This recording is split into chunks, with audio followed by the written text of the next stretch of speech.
Good morning. My name is Thomas Tucker. I'm an engineer within my organization's IPNOC. And this module is going to be an introduction to configuring LDP on the Nokia Service Router platform.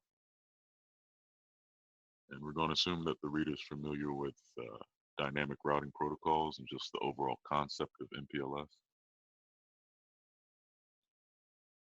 And before this presentation, it won't be a bad idea to go ahead and take a look over the LDP spec, which is RC5036, because terminology is going to be extremely important, particularly when we discuss the label distribution protocol. So what is MPLS? MPLS is a service that allows data to be forwarded based on labels rather than routed based on IP headers. And MPLS utilizes several underlying protocols to achieve this. We're going to focus on LDP, or the label distribution protocol. And that typically comes in two flavors, which is link LDP, which allows our transport labels to be exchanged between directly connected peers, and targeted LDP, which allows our service labels to be exchanged between non-directly connected peers. And a few of the other protocols are traffic engineering and also labeled-unicast or multi-protocol BGP. So some of the elements of MPLS, we have our PE router, or our provider edge router, and that's a router at the edge of a service provider network. So in our module, we're going to have N1 and N6, both acting as our provider edge routers. Then you have our P routers, which are our provider routers, and they're in the core of a service provider network. So N2, N3, N4, and N5 are all going to be our provider or P routers. LSR, label switch router, and it's a router in the MPLS domain that's responsible for swapping labels. So our label switch routers, whose only responsibility is going to be to swap labels, are going to be our P routers, or N2, N3, N4, and N5.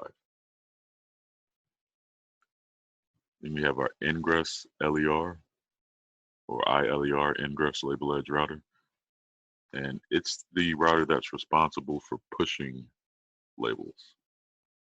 And it also sits at the edge of our MPLS domain. So in our module, N1 is going to be our ingress label edge router.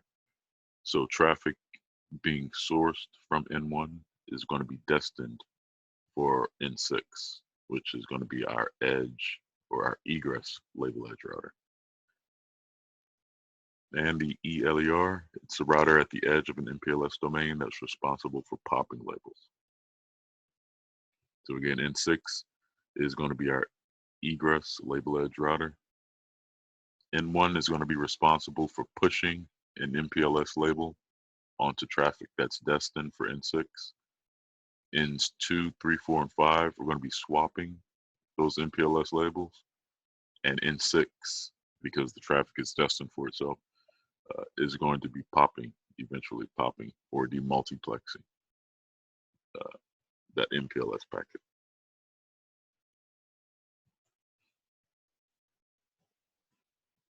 And then we have our label switched path, which is just a tunnel through an MPLS network that's signaled by an underlying protocol.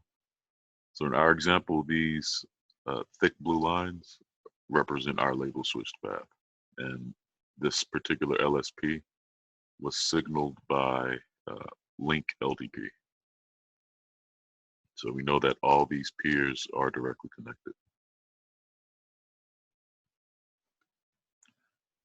And then we have a forwarding equivalence class, which defines a group of packets to be forwarded over the same path with the same forwarding treatment, and it's only assigned at the ingress. So you could think of this as a prefix, our forwarding equivalence class.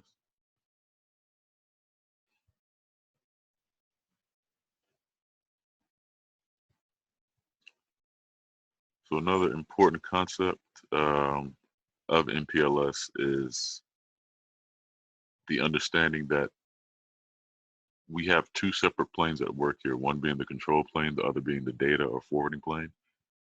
And labels are signaled in the opposite direction of data flow. So data flows from upstream to downstream. Therefore, labels are signaled from downstream to upstream.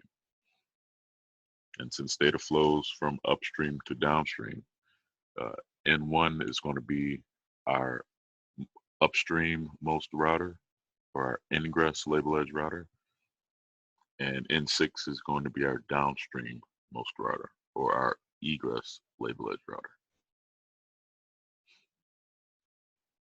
So in order for N1 to successfully label switch MPLS packets to N6, N6 is going to have to signal a label binding for its system address through our MPLS network, N5, N4, N3, N2, all the way down to N1.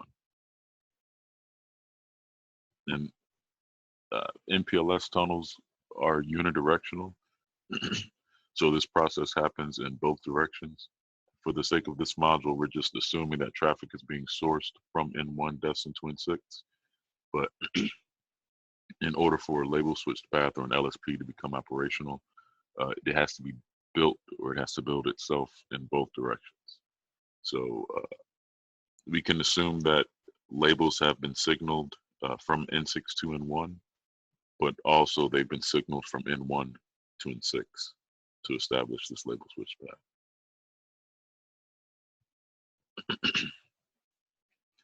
So control plane versus the data plane. Our control plane is responsible for forwarding tables, building the forwarding table, sorry. Its functions are performed by the switch fabric module or the control plane module. And within our control plane lives our RIB, or routing information base, and our lib, or label information base. With, of course, our routing information base storing all of the prefixes from all of the routing protocols running on our device, and our label information base storing all of the labels that have been generated for particular forwarding equivalence classes, and also labels that have been received from link LDP and targeted LDP neighbors. Then we have our data plane that's responsible for forwarding packets based on information in forwarding tables. This is also referred to as the forwarding plane, and its functions are performed by the input-output modules. And within our data or forwarding plane live our FIB, the forwarding information base, and our LFIB, label forwarding information base. With, of course, the forwarding information base being, or our forwarding table being the place that our route table manager stores the best routes for a particular destination, and our LFIB being the place that LDP stores the best next hops, I should say, or particular for a particular forwarding equivalence class. All right, so what does this look like logically? Like we were just talking about, we have several routing protocols running. We've got ISIS, we've got the static protocol, we've got BGP, and some local or directly connected routes. And all of those routes are going to go into our routing information base. And by the way, all this is taking place in our control plane. So all of those routes go into our routing information base. Then our route table manager, which is the program responsible for selecting the best routes, performs its algorithm and places the best routes in our forwarding information base. So carrying that concept over to label distribution protocol, LDP stores the labels that it generates, also the labels that it receives from its directly connected and non-directly connected neighbors in its label information base. It then performs an algorithm and selects the best available next hop for traffic pertaining to a particular FEC, and places those labels along with an operation into the LFIB. So the label information base is where we're going to find all of our label bindings. and the label forwarding information base is where we're going to find our bindings along with an MPLS operation, that being push, swap, or pop.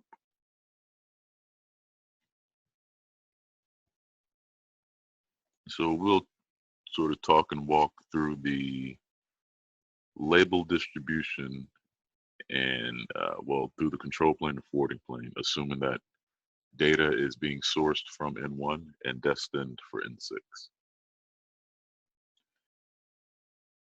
So here we have a cutout of our service provider network. All we've done is we removed N3 and N4 from that topology. So N3 and N4 exist in this IP MPLS cloud.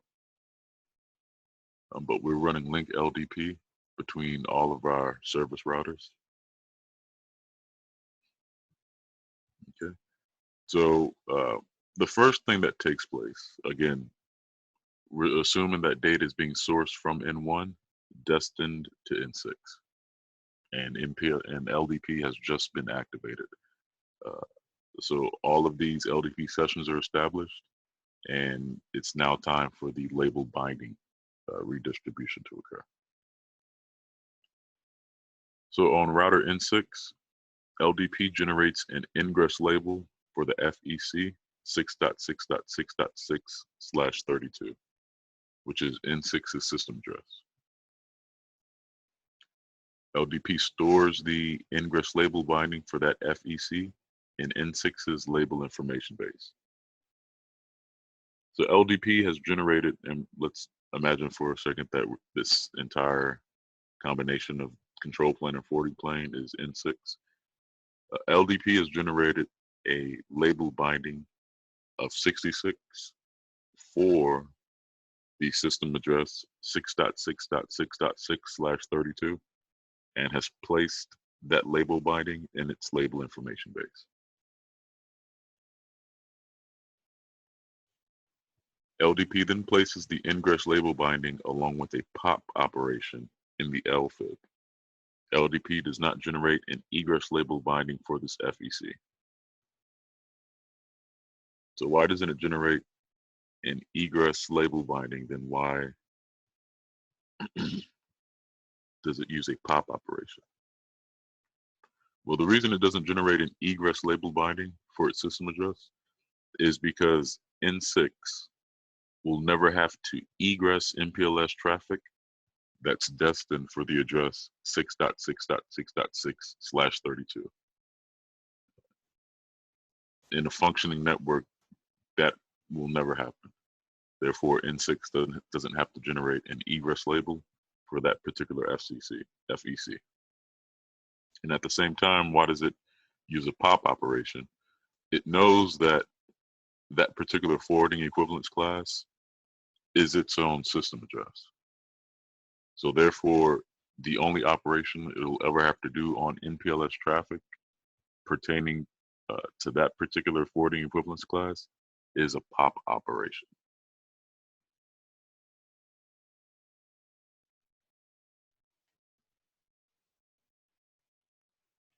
So right here, we have our label mapping message, but underneath that, we also have our LFIB. So the label mapping message is sort of our data plane in this example. So we can see that labels are being signaled from egress to ingress, or from N6 to N1, or from downstream to upstream. And right below our dotted line representing the label mapping message, we can see the LFIB on each of our routers. So in router N6's LFIB, we have our forwarding equivalence class, which is its system address, all 6s/32. And like we said previously, it's not going to generate an egress label because the forwarding equivalence class is directly attached to the router. However, it is going to generate an ingress label,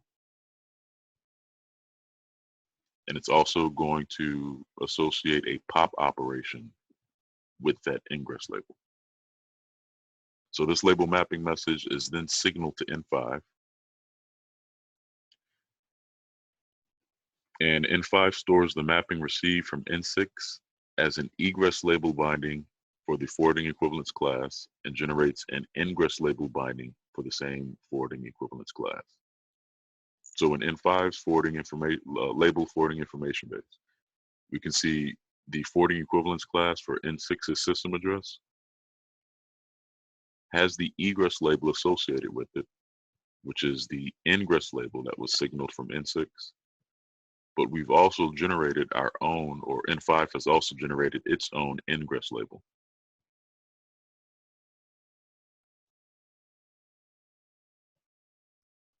And since N5 is a label switch router, its only responsibility is going to be to swap these labels.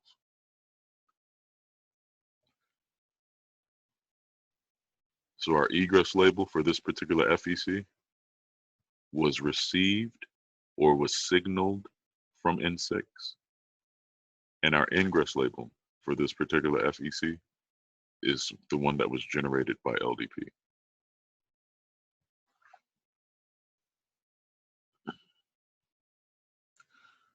So this process is going to repeat. Okay, let's go back to our main diagram.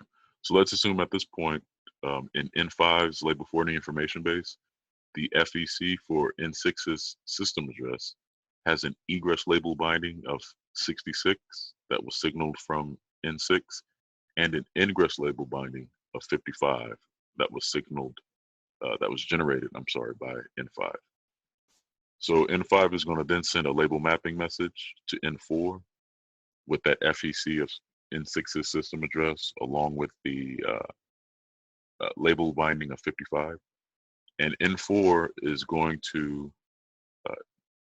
generate its own label binding for that FEC. We'll say it chooses the ingress label of 44. And then within its LFIB, it's going to place for that particular FEC of router 6's system address, it's going to use the egress label of 55, which was signaled from N5, and the ingress label of 44, which it generated for itself. And then N4 is going to send that label binding to N3, and N3 is going to generate a label for N6's system address. And within N3's LFIB, you're going to find the ingress label of 33, which was generated by N3, and an egress label of 44, which was signaled from N4. And N3 is going to send that label or signal that label binding to N2.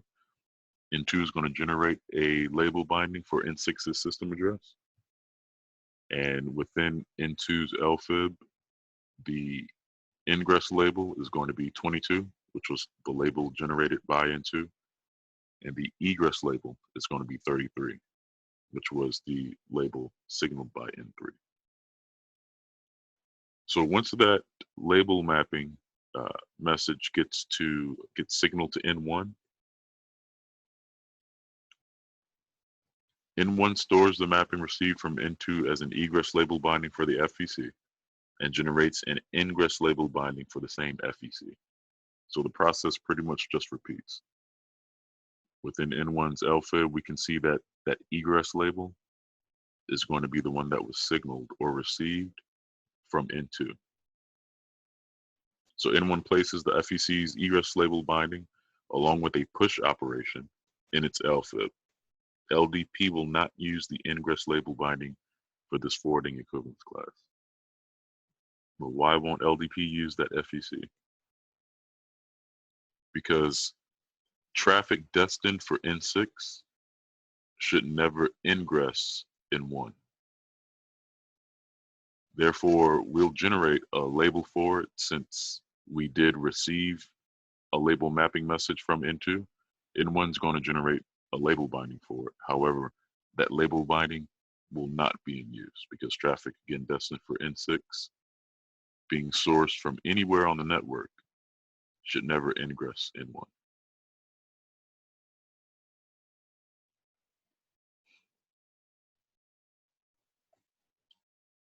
So you can sort of start drawing a little pattern here. If we look from the perspective of going from downstream to upstream, we can see that our egress label Our egress label is always going to be the label that was signaled from our downstream peer. And our ingress label is the label that will be signaling toward our upstream peer.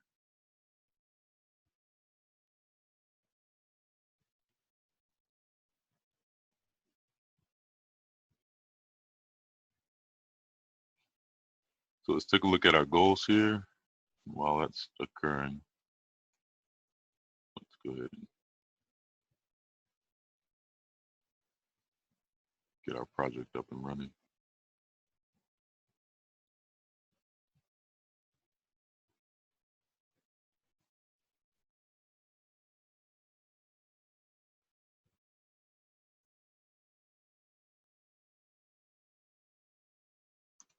All right, we'll start those.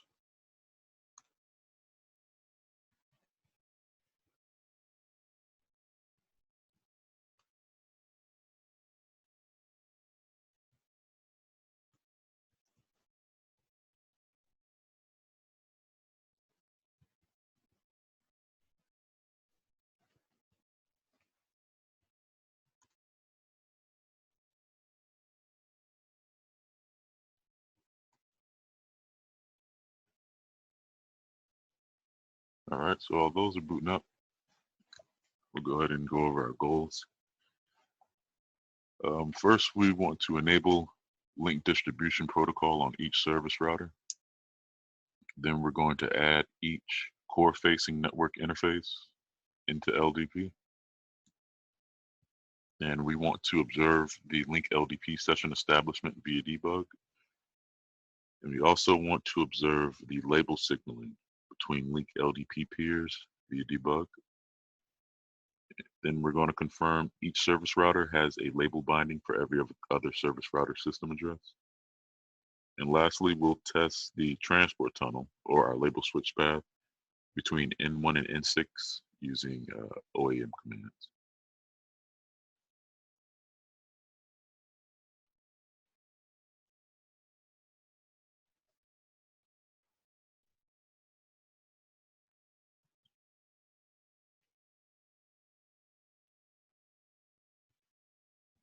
All right, so we're just going to use our commands window here.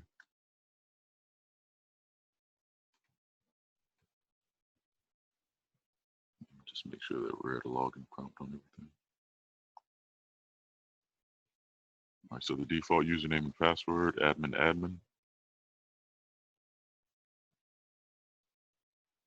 I just want to confirm we still have IGP reachability.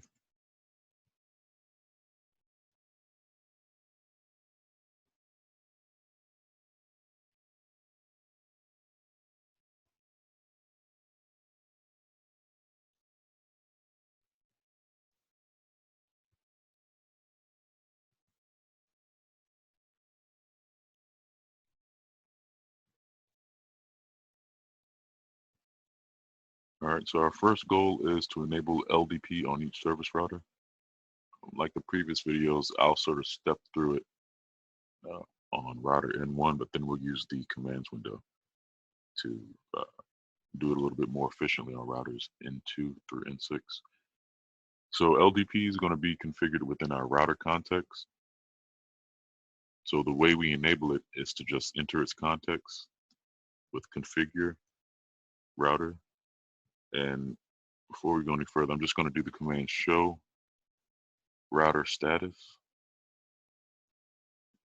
And this will give us all of the protocols that are running on our router. And as you can see, LDP at the moment isn't configured. But once we enter the context and we run the same command, we can see that LDP is now started. So just entering the context starts the daemon. And if we wanted to shut it down, see that it's down.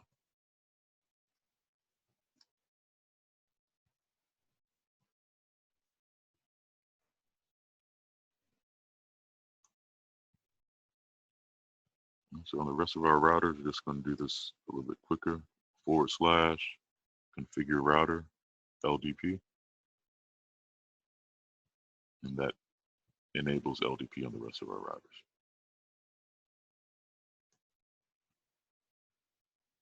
So our next goal is to add each network-facing router interface to LDP, and that's going to be done inside of the interface parameters context. So if we want to go into interface parameters, then we would simply add our interfaces. In our case, on N1, we want to add the interface to N2.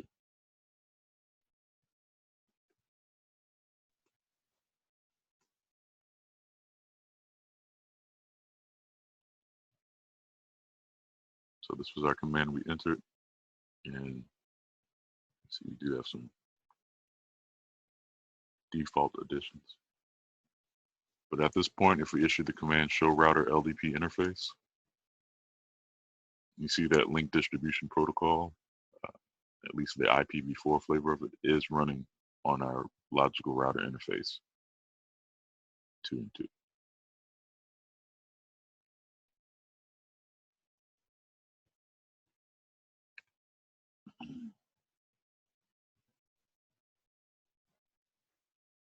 Let's see. All right, so we're going to do this a little bit quicker on the other ones. Since we're already in the LDP context on everything, I guess, you know, we could even go into the interface parameters context.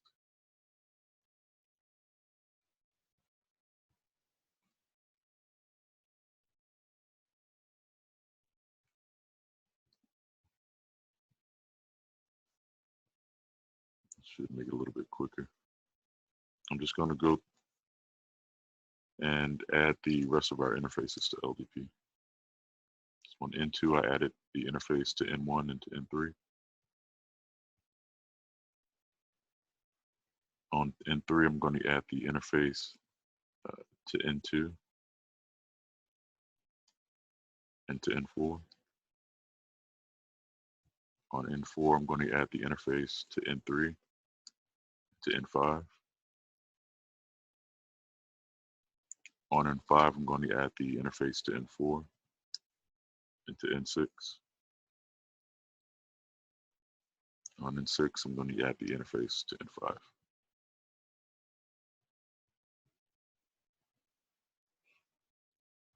So on N6, if we do a show router LDP sessions, you see that we've got a link LDP session established with router 5. 13 PDU sent, 13 received. We've been up for 11 seconds. So I'm going to go ahead and save the configuration on these. Take a look back at our goals. So we've enabled LDP on each service router. We've added each network-facing router interface to LDP. So now let's observe the session establishment via debug. All right, so we'll see the sessions established between router N5 and router N6.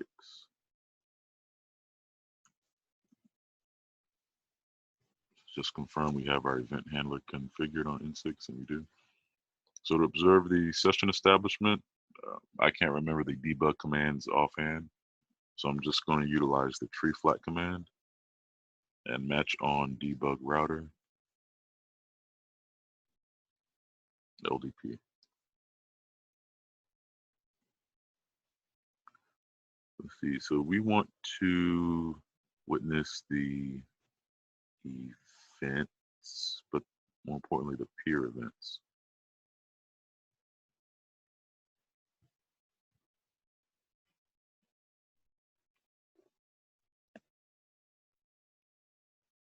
So let's use this. Debug router LDP peer. It's going to be router 5, or router N5, I should say.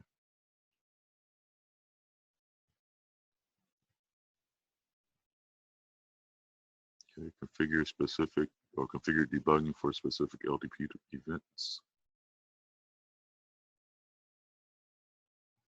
Enable debugging for LDP bindings, enable debugging for LDP messages.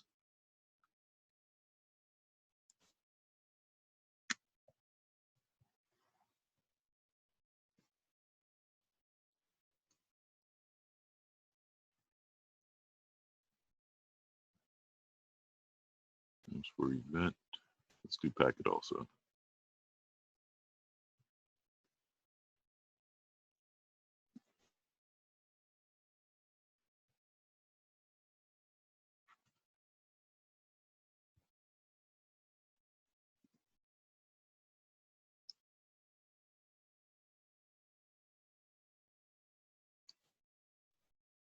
So we want to capture the hello packets, the init packets, and the keep alive. Label packets, we'll save that for now since that'll more or less be tied into our label signaling. So if you do show debug,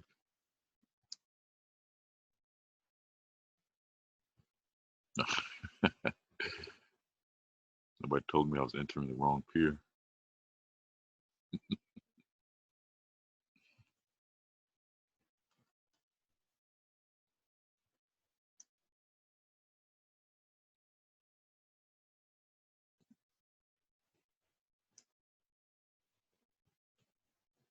All right, let's try this again.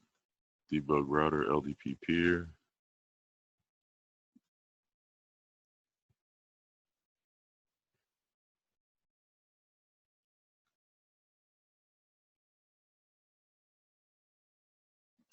Let me show that. LDP bindings. No, we didn't want that because that was more or less our label binding. Let's see, packet, we wanted our hellos, our inits, and our keep alives. All right, that looks correct. So we're going to capture we're going to capture the event messages and also the hello, init, and keep alive packets within our event handler. So let's do show router status, see the status of our protocols. LDP's up. So I'm just going to shut down LDP with configure router LDP shutdown. And then I'm going to clear our event handler.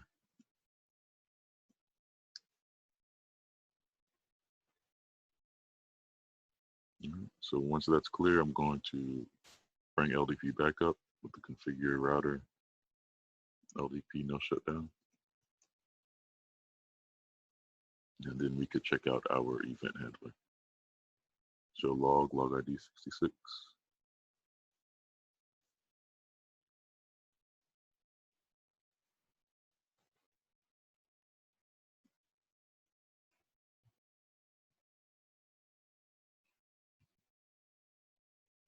All right, so let's just sort of step through this process.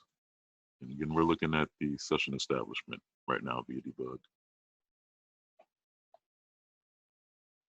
So it looks like first, N6 creates a LDP entity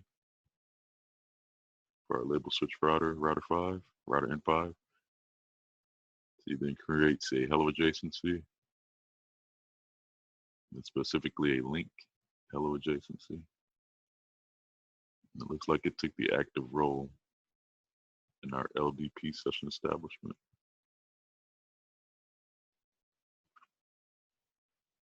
And we see LDP establishing our,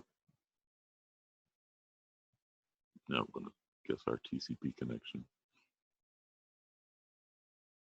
Did I see any multicasts? We should see some multicasts on UDP 646, but we'll look in Wireshark for that. We've got our TCP connection set up. Keep alive timeout. Let's see, changing state. All right, so here's where our machine state begins changing. So we were at initializing active, then we went to open sent. We sent an initialization packet and sent a active init message. We received an initialization packet. We started creating our peering. We sent the keep alive to router N5. And that's when our state changed from open sent to open receive. I'm assuming that's open receive. Looks like it kept adjusting the keep alive timers. And once it agreed on the keep alive timers, the state changed from open receive to operational.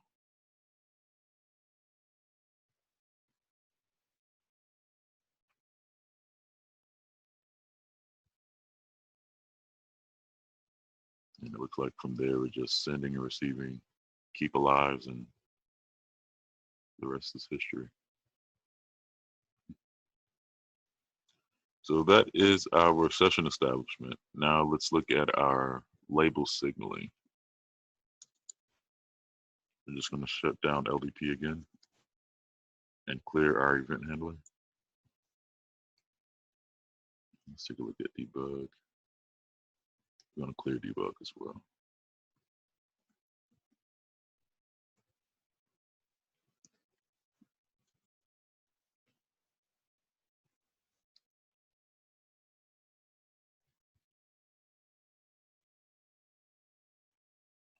And we're going to want to look at these packets in detail, the label bindings, and even probably the binding events in detail as well.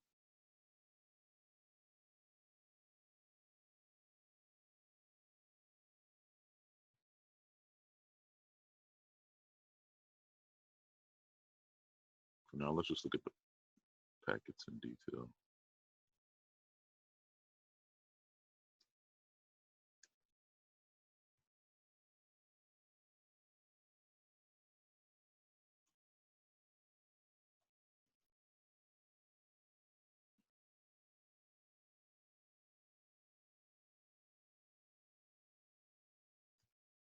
Might as well.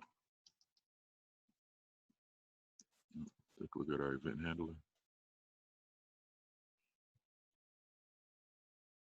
And we'll go ahead and start the wire capture between N5 and N6.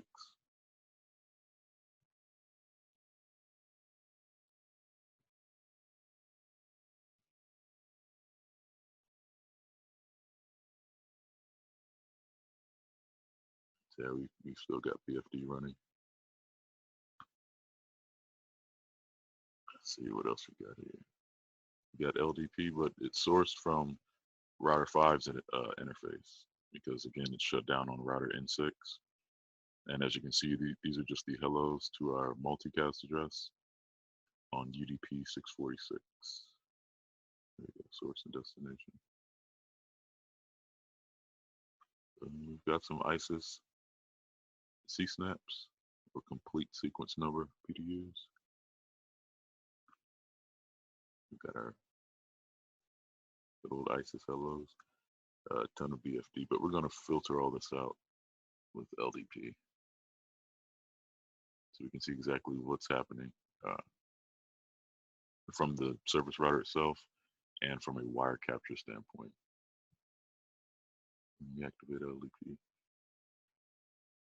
So we'll go ahead and activate LDP, configure router LDP, no shutdown.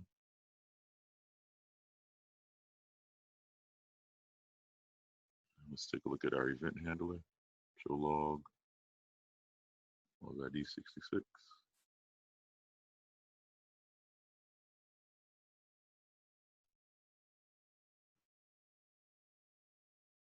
Okay. What I'm going to do is I'm going to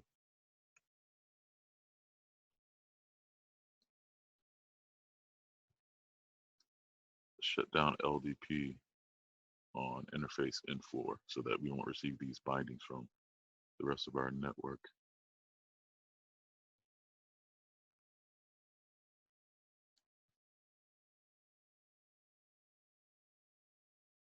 And I'm going to shut down LDP on N6 again and clear our event handler.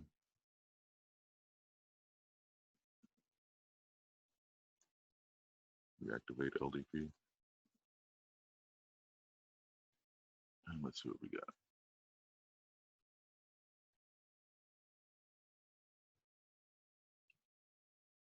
All right.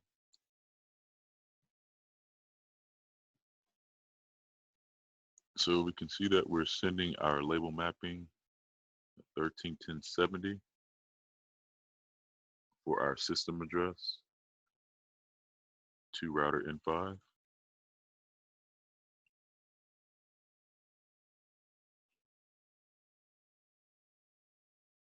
And we can see that with a little more detail, we've got our label advertised for the following FECs in our system address, address family 1, probably being IPv4. But we can see it's sending the label mapping message or label mapping packet to router N5. And as expected, router N5 is sending us a label mapping message or a label mapping packet as well with its system address as the forwarding equivalence class.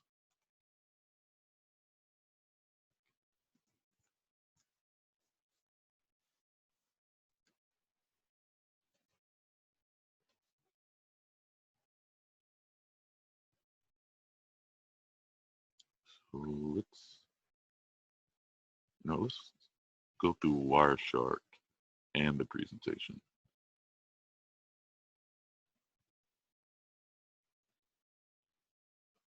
The label mapping message, this is what we want.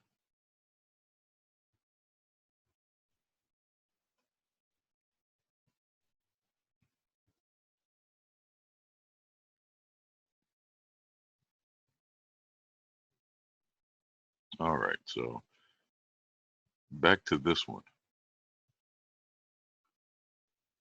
And we're just going to step through this process again with, not only with Wireshark, we'll see the initial packet that's generated, or I should say the initial label mapping message that's generated by N6. We'll look at that with Wireshark, but then we'll just step through each router's label information base and label forwarding information base to see this sort of practically. So back to our presentation. On router N6, LDP generates an ingress label binding for the FEC 6.6.6.6/32. So if you go to router N6 and we take a look in our label information base, which we do with the command show router LDP bindings, and we're only concerned with one particular prefix, which is the prefix for router N6's system address. 6.6.6.6/32.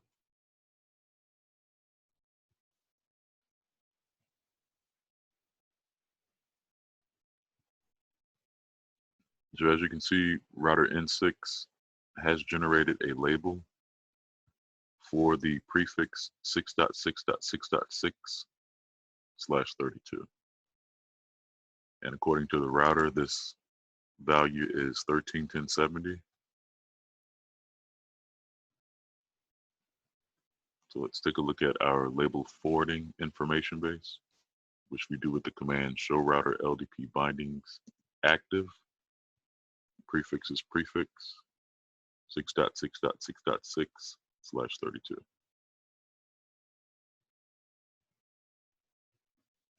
So we can see our ingress label of 70 along with a pop operation. So from a packet level, let's see, did we show it from the service router?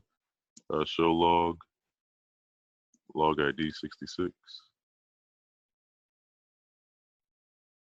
And so this is what we were speaking of. Our label mapping packet has the label of 70 for the forwarding equivalence class 6.6.6.6/32. If you take a look inside this packet,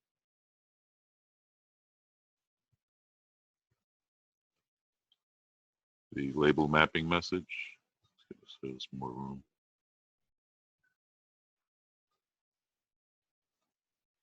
And inside our forwarding equivalence class, inside of forwarding equivalence class elements, element 1. That's not the right one. Okay, this was before I shut down LDP on N5's interface 2 and 4. So let's get a label mapping message from, let's just get a fresh one.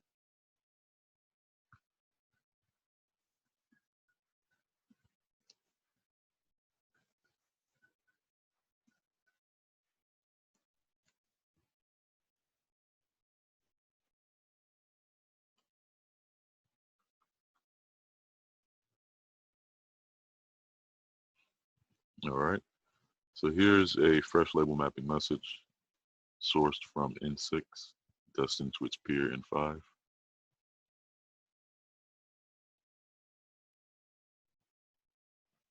And this one's already blown up, so let's just rewind it just a bit here. All right, so again, within our LDP packet, within our label mapping message, we're looking at the forwarding equivalence class. And within our elements, we can see for the prefix 6.6.6.6/32, we are generating the label in hexadecimal value 0x1FFFF. And let's just see what that is.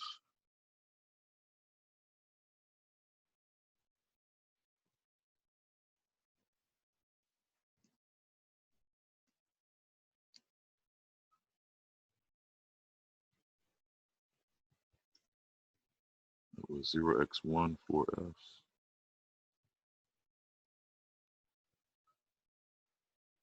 So 131071. So last time it was 70, but if we look in router N6's LFIB after bouncing LDP, you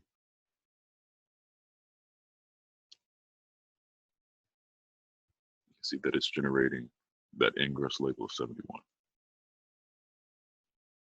Which again, if we look inside of our label mapping message, that's the generic label in hexadecimal format.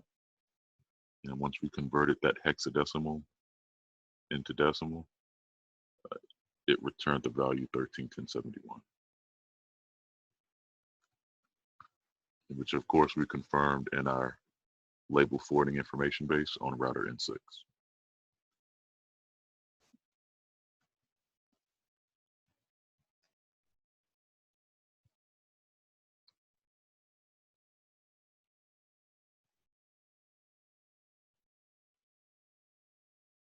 So on router N6, just starting from the top here, LDP generates an ingress label binding for the FEC, all sixes. LDP stores the ingress label binding for that FEC in N6's label information base. So again, to look at the label information base, show router LDP bindings, prefix is prefix, and our particular FEC. In this case, it's router N6's system address. And we can see we've generated the label of 71. And a U denotes that that label is in use. So again, this is in our label information base.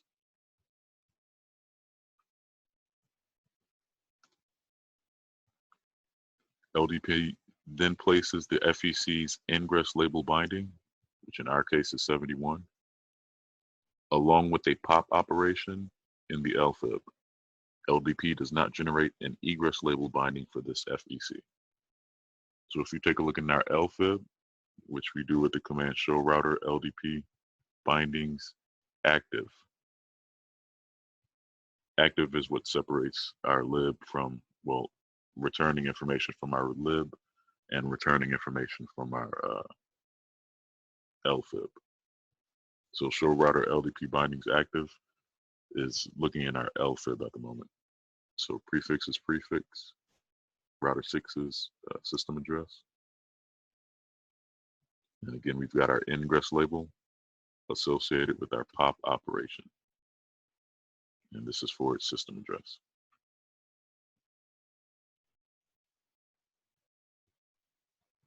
N6 signals the FEC's ingress label binding to N5 via a label mapping message. And again, we saw that in Wireshark. This is our label mapping message. And of course, it's being sourced from N6, destined to N5. And its FEC is N6's system address with a label binding of 0x1 FFFF. And when we converted that to decimal, we saw that was a 71. So this is the label mapping message that N5 is sending to N6. That's going to signal this label binding.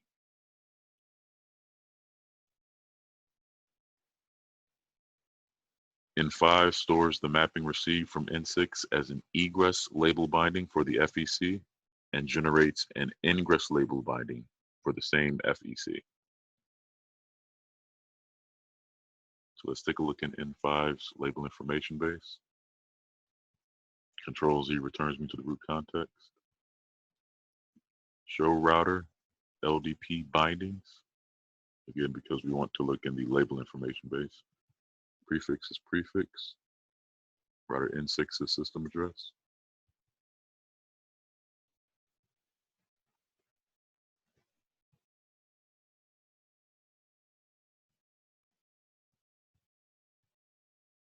So we see we have our egress label of 71. However, we have not generated an ingress label. And the reason that we haven't generated an ingress label is because the way that our network is currently set up, traffic will never, at this point, ingress N5 destined for N6 because we've killed our LDP neighborship between N5 and N4. So right now, this is the scope of our LDP domain. So once we normalize our LDP domain, configure router, LDP interface, parameters, interface to N4, no shutdown. Take a look in our LFIB, or our label information base, I'm sorry. We can see that router N5 now generates an ingress label for this forwarding equivalence class.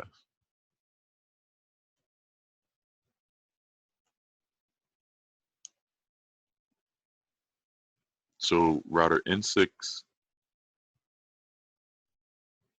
generated the label of 71 for this prefix and signal that label binding to router N5.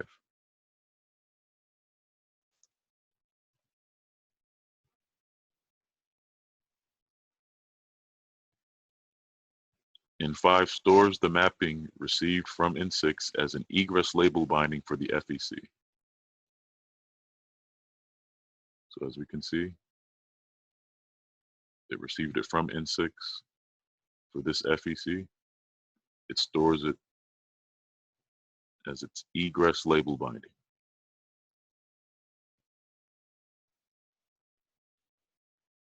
And generates an ingress label binding for the same FEC. So in our case, router N5 generated the label of 69 for this FEC.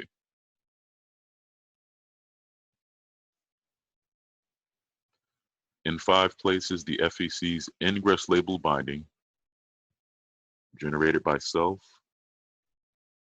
and egress label binding signaled from N6 along with a swap operation in its label forwarding information base. So in our label information base on router N5, for the prefix for router N6's system address, our egress label would be router N6's ingress label. Our ingress label is what we being router N5, generated ourselves for this particular FEC. So in our label forwarding information base for this particular FEC, we'll have an egress label of 71, an ingress label of 69,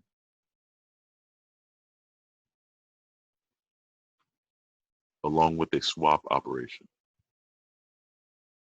So again, in our case, N5 is going to place the FEC's ingress label binding generated by self of 69, and egress label binding signaled from N6 of 71, along with a swap operation in its label forwarding information base. Show router LDP bindings active, prefix is prefix.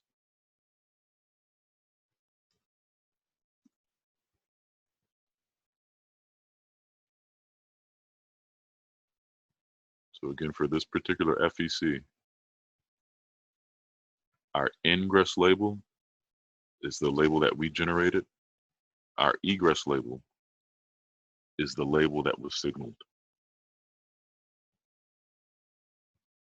by our downstream peer.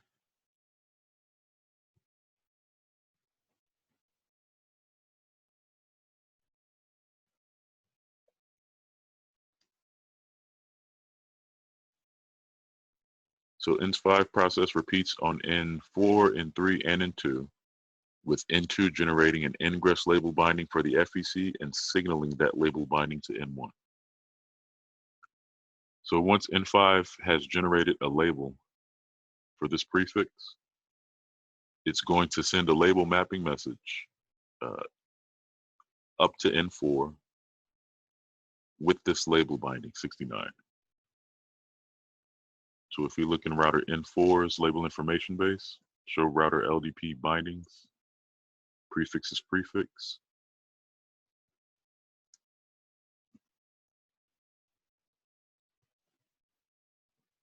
We can see the egress label that was signaled from N5 and the ingress label that was generated by N4. Now in router N4's label forwarding information base, this particular forwarding equivalence class, 6.6.6.6/32, will have an ingress label of 66, which was generated by N4, and an egress label of 69, which was signaled by N5. So on router N4, show router LDP, bindings active, prefix is prefix, 6.6.6.6/32.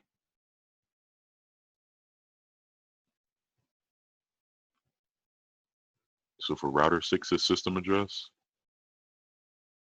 we have our ingress label that we generated of 66, an egress label that was signaled from N5 with the value of 69, and a swap operation.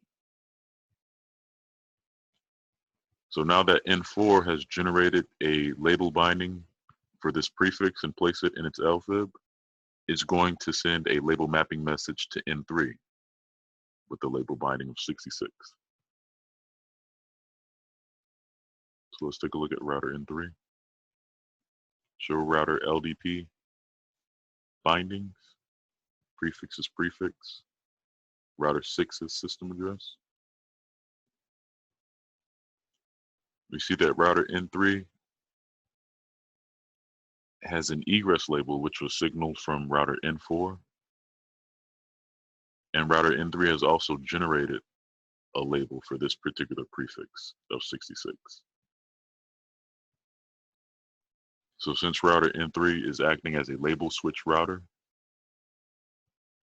then in its label forwarding information base for this particular prefix or forwarding equivalence class, 6.6.6.6/32,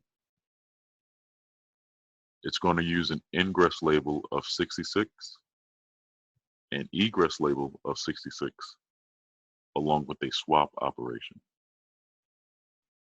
So show router LDP bindings active, prefix is prefix, router 6's system address.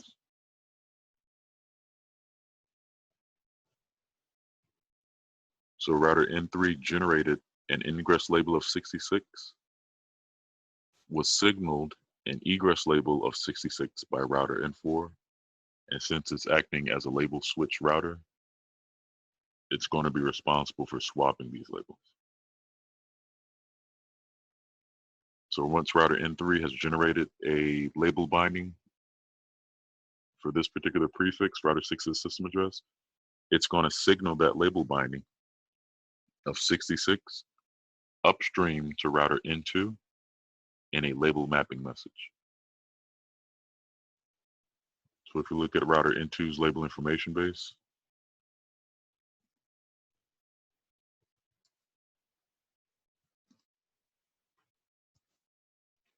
you see router N2 for the forwarding equivalence class 6.6.6.6/32. Router N2 was signaled an egress label of 66 by router N3, and router N2 also generated an ingress label of 66 for this particular prefix. And since router N2 is a label switch router, it's going to swap a label of 66. It's going to swap an ingress label of 66 with an egress label of 66. So in our label forwarding information base, show router LDP bindings active, prefix is prefix.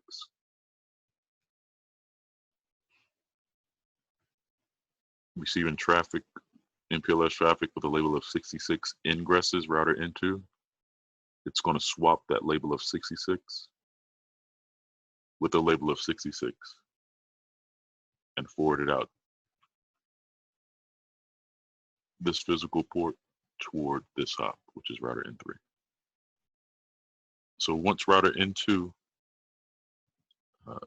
generates a label for this forwarding equivalence class or this prefix, it then signals that label binding to router N1.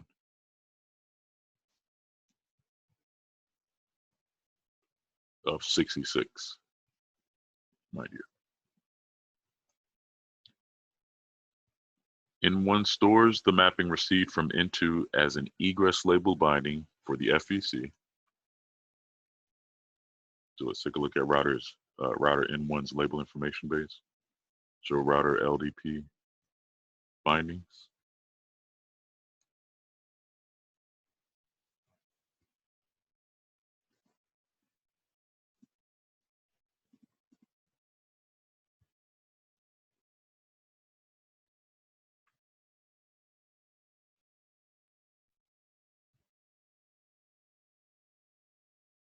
And generates an ingress label binding for the same forwarding equivalence class. So just by chance, these last few routers have all generated the label of 66 for this particular forwarding equivalence class, but typically each router will generate a different label value.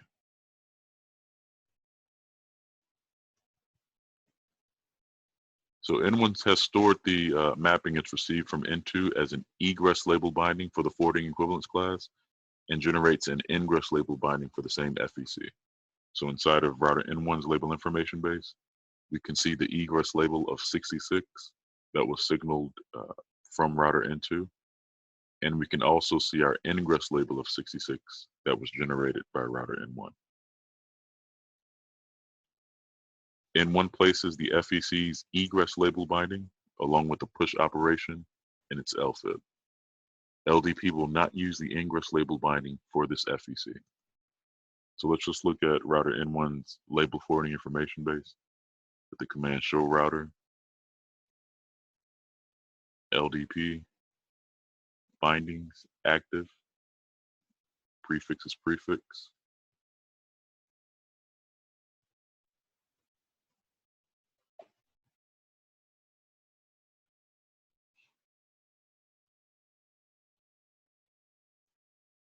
And because router N1 generated a label of 66, it makes it a little bit hard to conceptualize, but pretend that in router N1's label information base, we would have generated a label of 11 for this prefix. Okay, so instead of 66 being generated and not in use, pretend that this was 11 that was generated. It would still be not in use, just for the sake of example. This is where our 11 would show up as our ingress label. However, you can see that this label is not in use. So why did we generate a label that's not in use? One, because the forwarding equivalence class in question, 6.6.6.6 /32 is not directly attached to router N1. But more importantly, is N1 has no is not how should I say this? N6 is not upstream from N1. So traffic will never ingress N1 destined for N6. So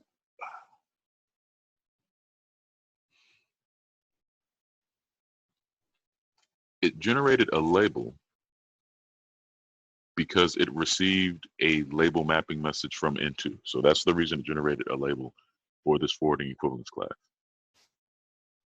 However, since this is our ingress label edge router, traffic is going to be sourced from N1 destined to N6.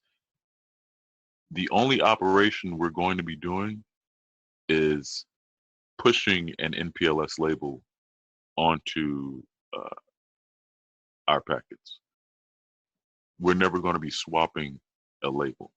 So this label of, again, we're pretending that this is an 11, but this label of 11 associated with the swap operation is never going to be in use in our current topology.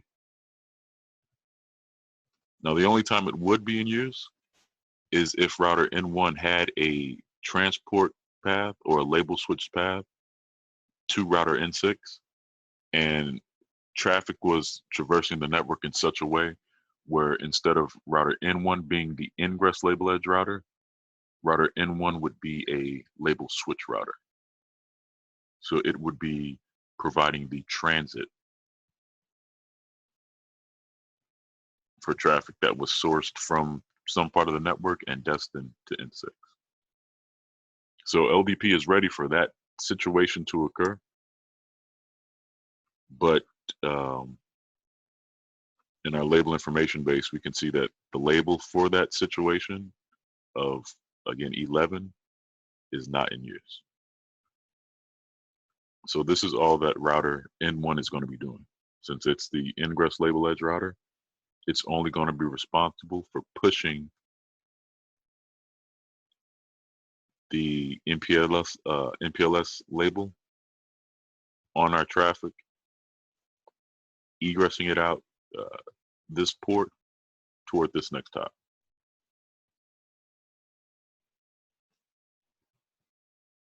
Let's see. So that was our data plane as far as the label mapping messages are concerned, and going hop by hop in our lib and our lfib, and seeing that the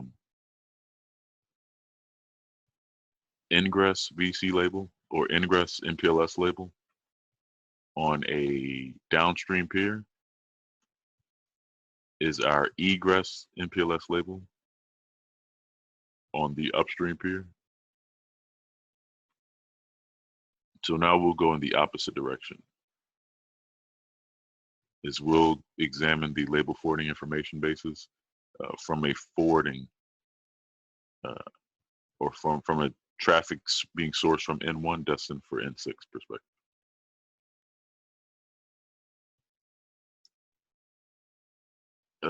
Actually, let's look at our goals. Let's see if we can fit this into our goals somehow.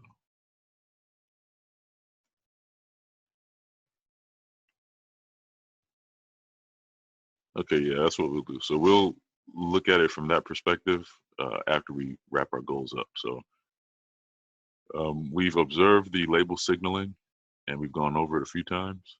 Confirm each service router has a label binding for every other service router's system address.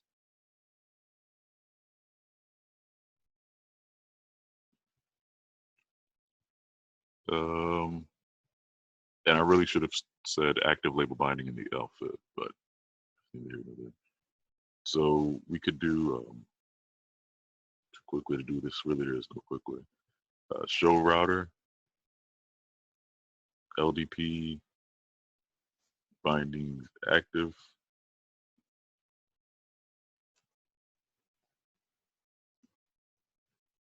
Prefixes.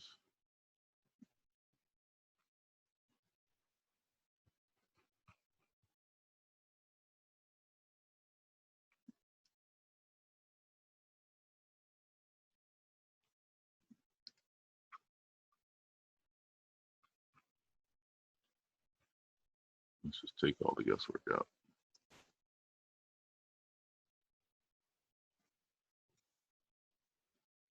And now we're just going to look at the LFIB on all of our routers and make sure that that we have a entry in our label forwarding information base for each service router system address. So show router LDP bindings active prefixes will give us that information.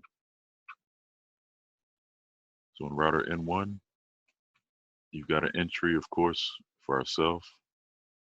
You've got an entry for router 2, router 3, router 4, router 5, and router N6 for a total of 10 active bindings.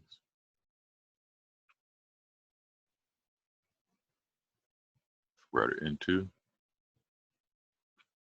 we've got a entry for router N1 ourselves, for router N3, N4, N5, and N6 for a total number of bindings of 11. Same for router N3, same for N4, same for N5. And on router N6, we've got a binding for router N1, N2, N3, N4, and N5.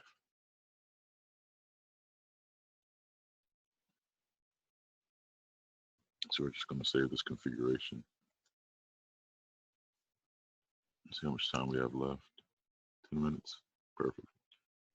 All right, so our last task is to test the transport tunnel and label switched path between N1 and N6 using OAM commands.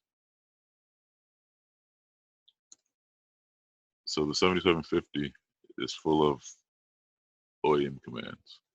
You could test the operability of pretty much anything you configure on this router.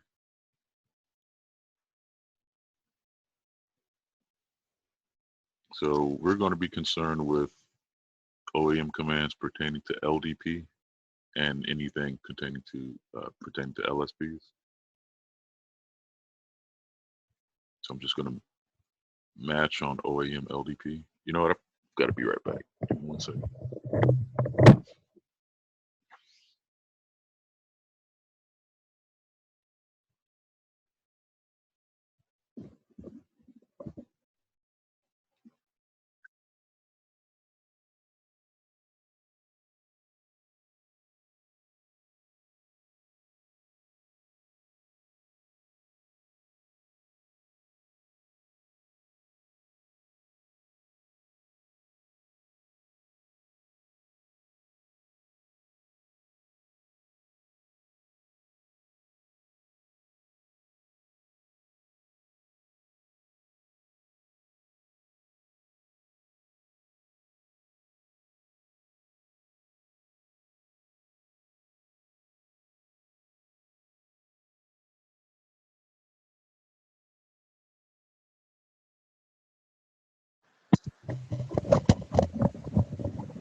All right, I'm back.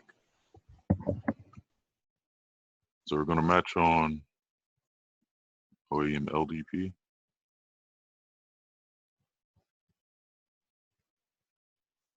and OEM LSP.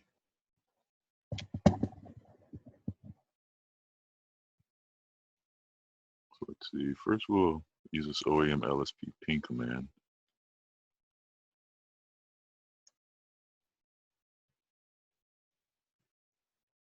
So we'll be performing an LSP ping, an LSP trace, and an LDP trace. So what these are about.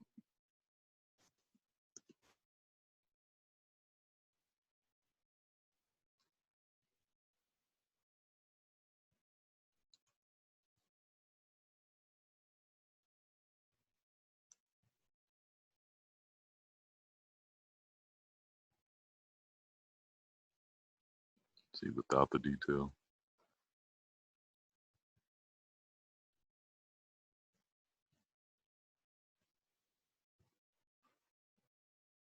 All right, so this sends an MPLS payload to router N6, and let's see if we're capturing that in Wireshark.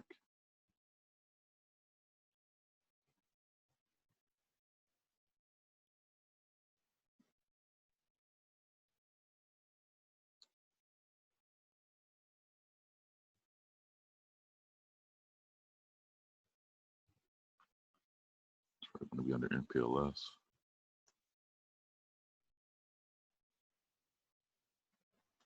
There they go. So here's our LSP pings that we were sending from router N1.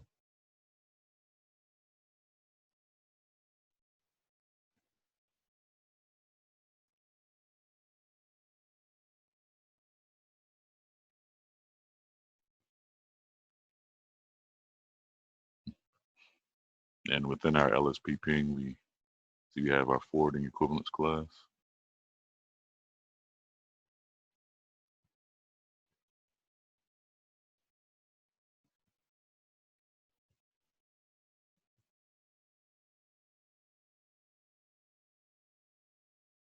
As well as our egress label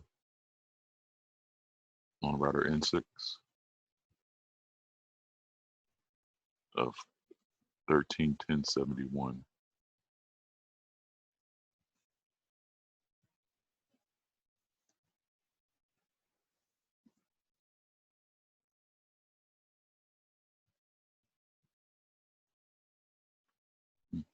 Interesting. So let's do that OEM LSP trace. Let's try this one.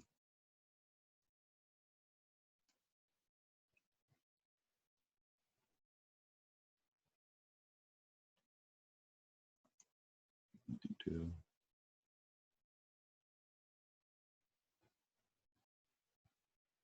So with detail, we can even see our actual label bindings.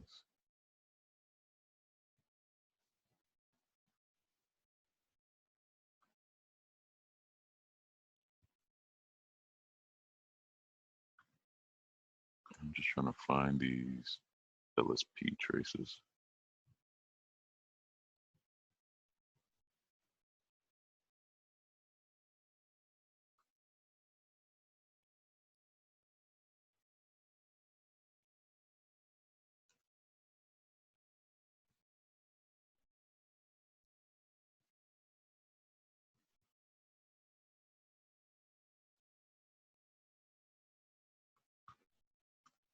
We'll find them under TCP.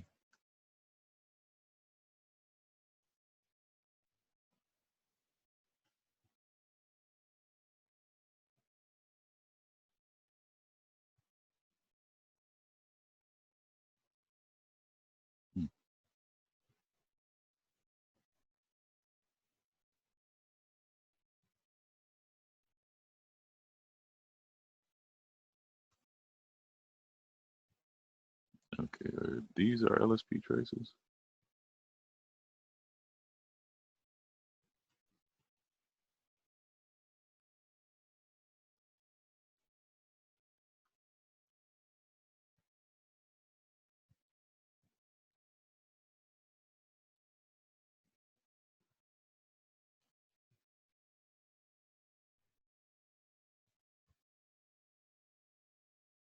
Let's see. So how much time do we have?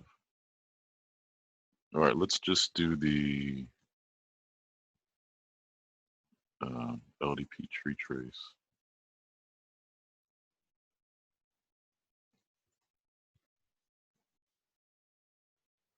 What this is all about. Okay, so I guess it just gives you all the hops.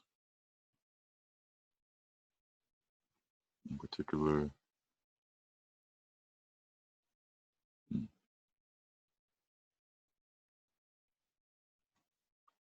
know, I'm gonna turn off BFD.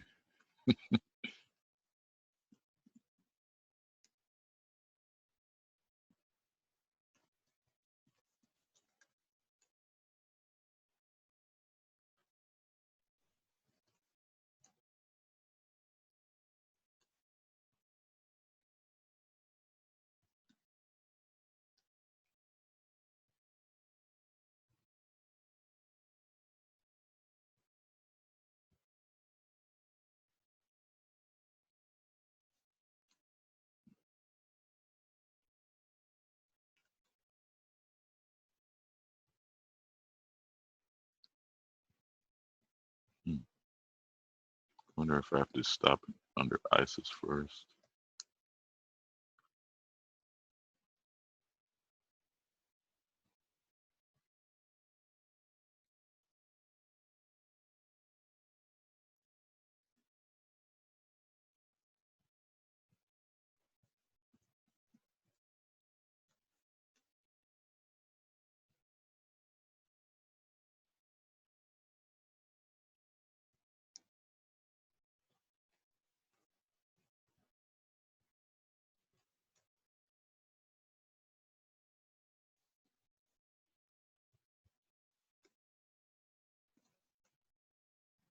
There we go.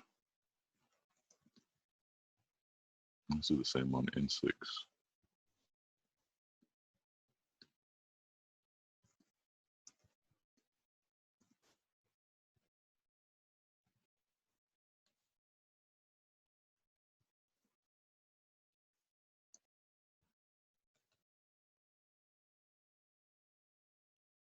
Routers are rebooting. So we're going to let them reboot.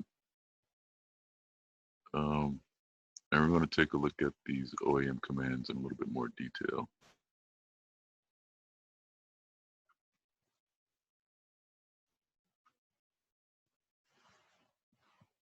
So stand by.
All right, looks like our routers are back.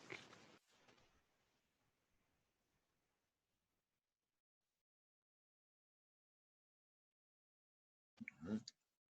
So I'll make sure that we've got BFD turned off.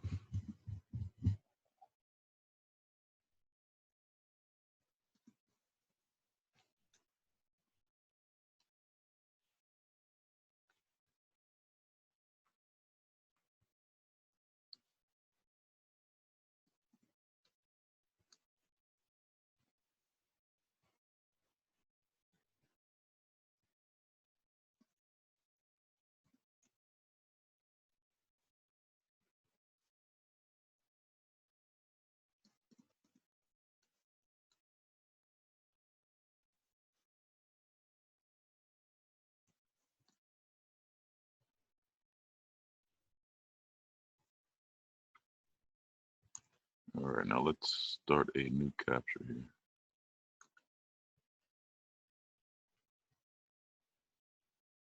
Hopefully now we can see this MPLS package a little bit more clearly.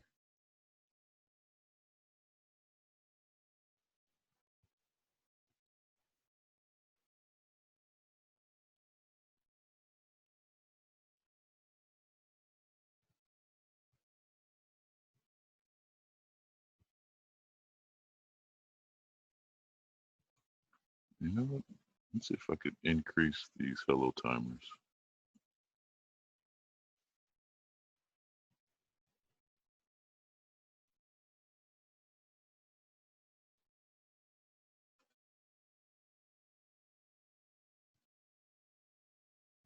I mean, ISIS isn't too bad, but LDP especially.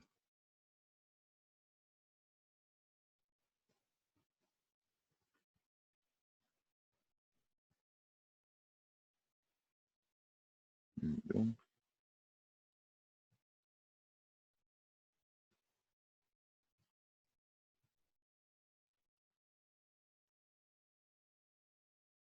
So I guess it's just under the interface.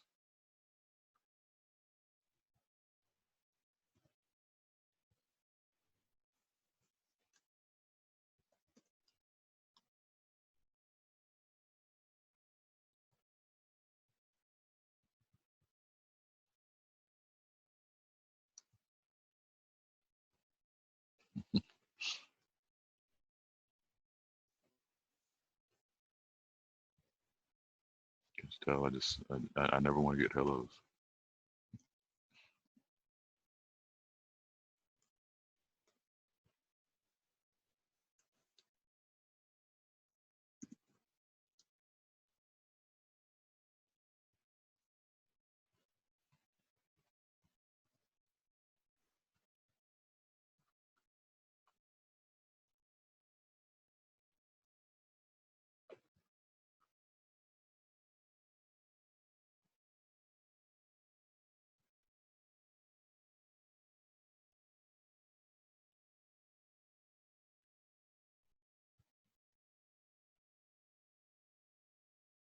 Right, so now we got TCP messages. Let's get those out too.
Okay, we're just gonna have to live with these, I guess.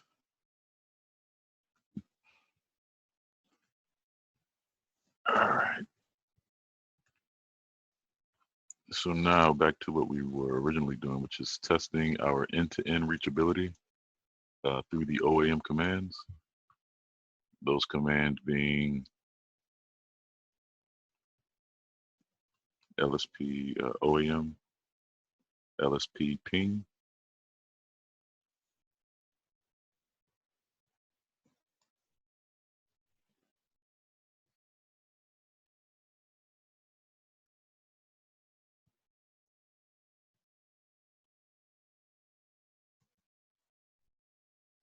let's do 10.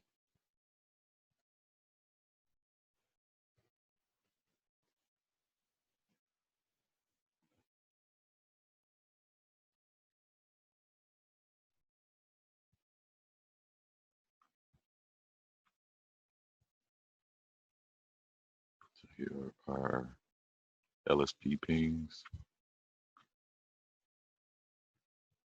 And let's try OAM LSP trace.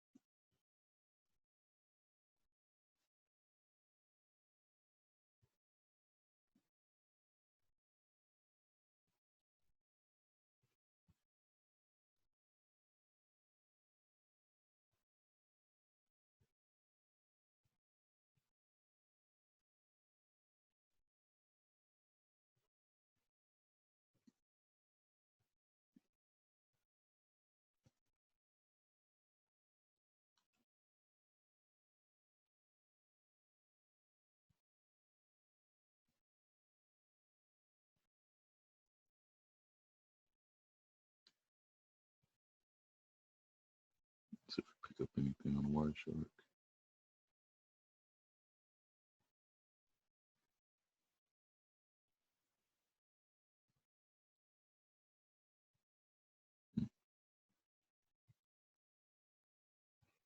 All right, let's we'll come back to that one. This is another one that we were going to try, the LDP tree trace.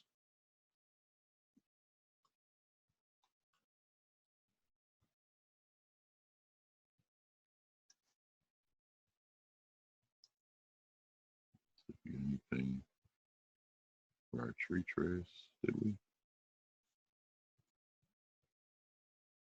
Yep. So it looks like we get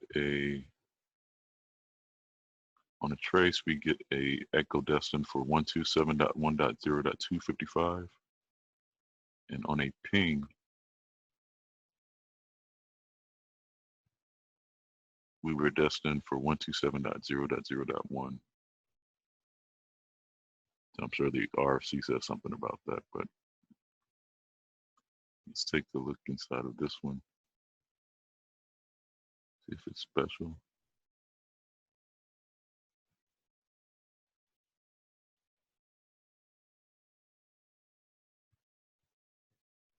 It's almost like it sets that bogus destination because it's more or less just concerned with the MPLS label.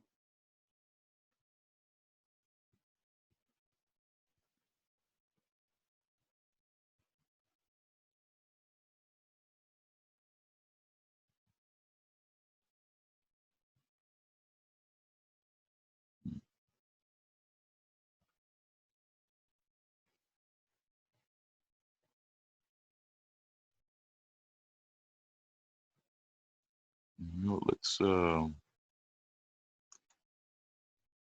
let's sniff the wire between N1 and N2.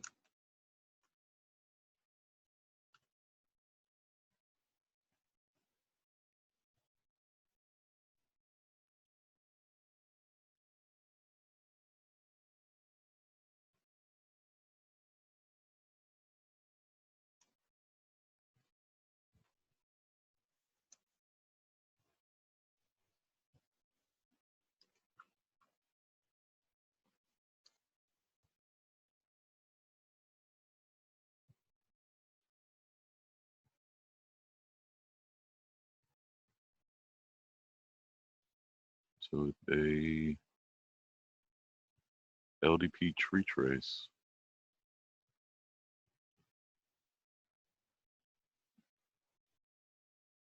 it uses MPLS echo protocol as well.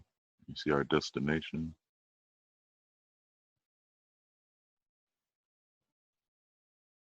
And each hop,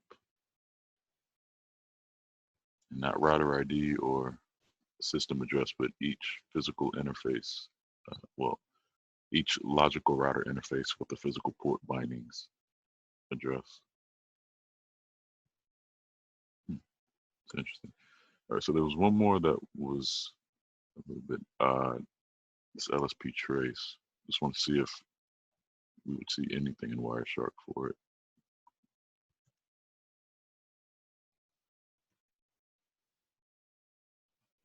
And we do.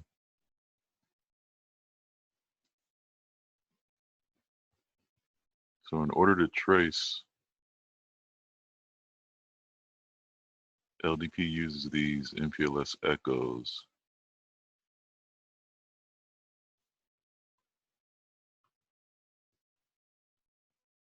Interesting. So yeah, I'll play around with that a little bit later. So yeah, so we've tested the transport tunnel or label switch path between N1 and N6 using OAM commands. We did it, we'll do it again. OAM LDP tree trace. So tree trace gives us all the hops in our label switch path. And we also have a LSP ping.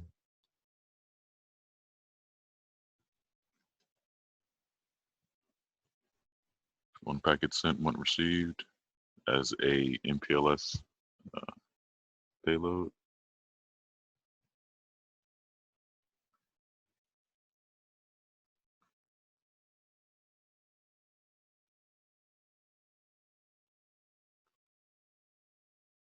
And OAM LSP ping.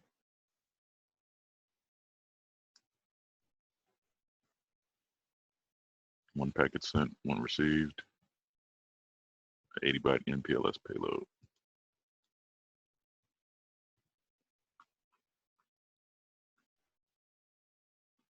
So that was that's pretty much it for this module. At this point, we have, sorry, looking for a very specific packet.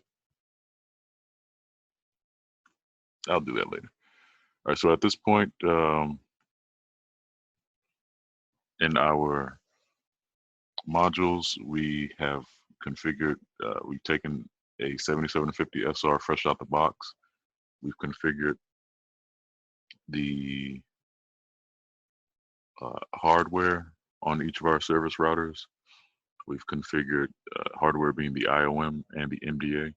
We've configured the physical ports that connect our service routers, as well as the logical router interface, and bound those physical ports to our logical router interfaces, offering some form of connectivity. We've configured the system names and the system logical router interface system addresses on each of our SRs.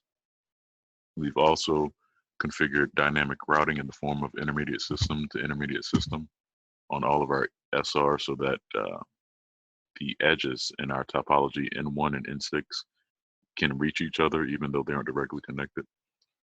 And lastly, we've configured label distribution protocol between our routers. So we are running MPLS on top of our IP network, and we're using the label distribution protocol to generate labels, build label information bases, and also manage our label forwarding information base. So at this point, the next subject that we'll cover is we'll do an introduction to service delivery on the 7750 SR, which is where we'll sort of incorporate everything we've learned so far, especially the concept of targeted LDP, That being that targeted LDP is what's going to allow us to share our service labels amongst our non-directly connected provider edge routers. So as always, I appreciate you viewing my presentation. If you can offer any feedback, I appreciate that as well. And I look forward to having you with me next time. Thank you.